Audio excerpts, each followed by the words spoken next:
So today I'm here at a Golden Palm Premium, a society in Deravasi, Punjab. There is a dispute between the residents of the society and the owner of the society who sells the property to the people.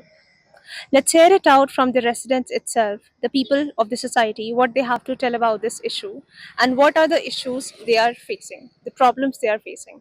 ये society के issue में इन्होंने जो builders ने जिस time यहाँ पे plots वगैरह बेचे थे, जो कस्टमर को इन्होंने वादा किया था करके कि चार दीवारी करके देंगे, गेटेड सोसाइटी देंगे, आपको क्लब बना करके देंगे, आपको पार्क में जो सामान लगेगा पार्क के बच्चों को खेलने के लिए वो लगा करके देंगे, आपको बढ़िया पानी देंगे यहाँ पे। तो वो जितने भी इन्होंने वादे किए थे वो तो पूरे किए नहीं। Company did not follow the rules of RERA, which stands for Real Estate Regulatory Authority, and that its license has been lapsed since 2019. Then again in 2020, it reapplied for it, but due to COVID, it didn't got itself registered.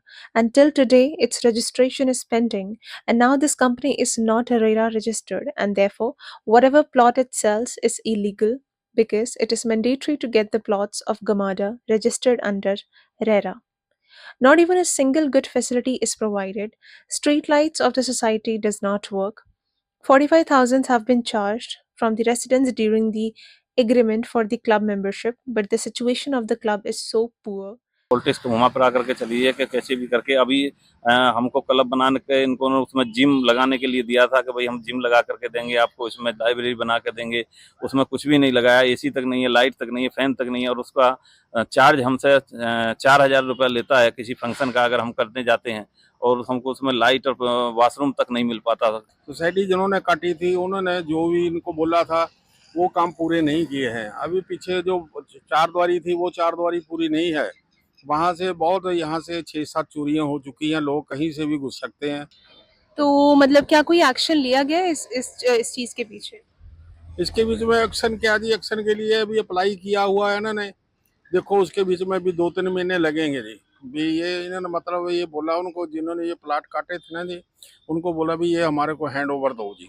Advocate suggested that they should have formed an association and should have submitted the completion certificate and the occupant certificate, which are the mandatory certificates to be submitted. First, completion certificate is made and then occupant certificate is made to notify that all of the project is completed and that nothing is left at the end of the company. But this company neither has completion certificate nor it has occupant certificate and has been selling plots illegally which shouldn't have been sold. Now the main question that arises is how could they manage to register the plot? And here comes the involvement of the police in this matter. तो मतलब क्या collectively society कुछ कर रही है, मतलब ये जो भी यहाँ पे पंगा चल रहा है, अब मेरे जहाँ तक सुनने में आया था कि यहाँ पे केस मतलब फाइल करा गया है, तो केस तो किया हुआ जी, केस यहाँ किया हुआ है जी। मेंटेनेंस के लिए भी अभी भी जो एक पोल लगा था, पोल के लिए भी प्रॉब्लम थी और तारें नीचे थी जी। उसके बीच में लोगों से पैसा पूसा इकट्ठा किया, उसी पैसे से इन्होंने आगे वकील वगैरह किया हुआ। Company also did not follow the rules and regulations of Gamada and Herrera. Moreover, it's taking holding charges from people. It cannot even take maintenance charges without the OC and the CC because both the documents are the important document. The company also has a liability of about 1.5 crore rupees stuck with MC since 2015. And if sewerage stops, nobody can do anything because of the pending amount.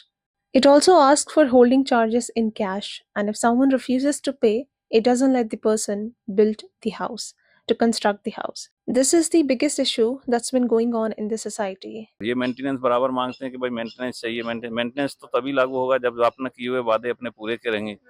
उसके बाद में फिर हमने कई बार इससे मीटिंगें की। Meeting करने के बाद में हमने बोला भी ठीक है हम मेंटेनेंस भी देने के लिए तैयार हैं, लेकिन आप कुछ काम तो कीजिए। लेकिन वो काम ही नहीं किया। रोड पूरी टूटी पड़ी हैं, चार दीवारी कहीं पे है नहीं, गेटेड सोसाइटी नाम की चीज़ है नहीं, चोरियाँ धकाधक हो रही हैं।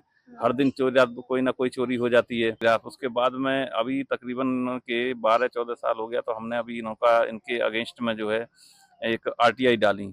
आरटीआई से एमसी में आरटीआई डाली। एमसी ने मैसेज दिया, वहां से आरटीआई का जवाब दिया कि भाई हमारे पास में जो है इनका कोई रिकॉर्ड नहीं है। मतलब ये इशू चलता ही जा रहा है और अभी तक इस पे कुछ कार्रवाई नहीं की जा रही है। इस पे कोई कार्रवाई नहीं है। ये इशू आगे दिन पे दिन बढ़ता ही जा रहा है। अभी ये बस फाइनल डिसीजन में यही पहुंचे हैं कि इसको कोर्ट में जाकर के वहां पे इसका जो है हम जवाब ले सकें बस। तो अब हमारा फाइनल जो डिसीजन है वो यही है कि कोर्ट के अंदर हम जवाब ले सकें कि भाई क्या कारण है, क्यों नहीं करना चाहता, क्या दिक्कत है करके।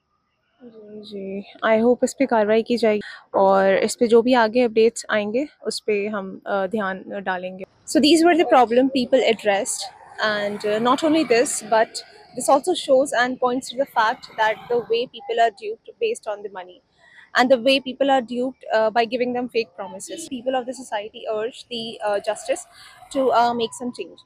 This is Ritu for Chitkara News.